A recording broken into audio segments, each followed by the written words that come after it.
নতুন চাল নিয়ে এসে বানালাম নবান্ন।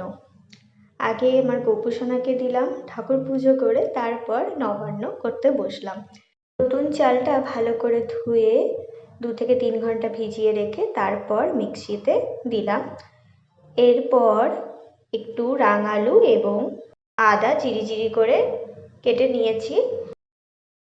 এখানে আছে কাঁচা গোল্লা, নারকেল কোড়া, বেদানা, আপেল কুচি, নারকেল কুচি, খেজুর, ড্রাই ফ্রুটস, ক্ষীর, নতুন গুড়, মূলো কুচি এবং তার সাথে কলা। আর আখটা যে মুহূর্তে বাজার করতে গেছি তখন পাইনি, তাই ওটা দিতে পারলাম না। তার সাথে আছে চেরি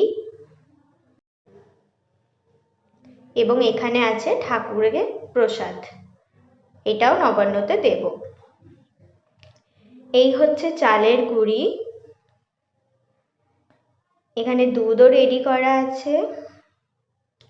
এবার আদা কুচি, রাঙালু কুচির মধ্যে চালের গুঁড়িটা দিয়ে দিলাম।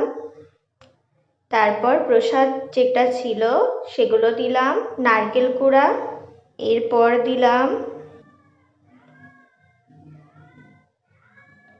নারকেল কোড়া। দেওয়ার পর এবার এগুলো সব একে একে এর মধ্যে দিয়ে দিলাম। ক্ষীর, গুড়, চেরি থেকে শুরু করে যা কিছু দেখালাম সেগুলো সব, কিশমিশ সব পরপর এরকমভাবে দিয়ে দিলাম।